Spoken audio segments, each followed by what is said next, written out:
আসসালামু আলাইকুম। মহাস্থান ঐতিহাসিক গুরুত্বপূর্ণ স্থানের ধারাবাহিক পর্বের আজ তৃতীয় পর্বে এসেছি শিলাদেবীর ঘাটে। রাজা পরশুরাম হযরত শাহ সুলতান বলখির সঙ্গে যুদ্ধে অবতীর্ণ হয়ে যখন পরাজিত হয় এবং মৃত্যুবরণ করে, তার খবর শুনে তার একমাত্র কন্যা শিলাদেবী করতোয়া নদীর যে ঘাটে এসে আত্মহত্যা করেছিল, এটি সেই ঘাট। এই কারণে এই ঘাটটি শিলাদেবীর ঘাট নামেই পরিচিত। রাজা পরশুরাম অত্যন্ত ক্ষমতাবান এবং শক্তিশালী একজন রাজা ছিল।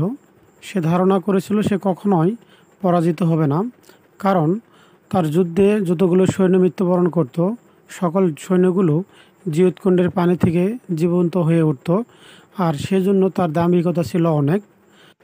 পরশুরামের কন্যা শিলাদেবী যখন জানতে পারল তার বাবা যুদ্ধে হযরত শাহ সুলতান বলখির সঙ্গে পরাজিত হয়েছে এবং রাজা মৃত্যুবরণ করেছে, তখন শিলাদেবী এই ঘাটে এসে আত্মহত্যা করে। এটি সেই ঐতিহাসিক শিলাদেবীর ঘাট।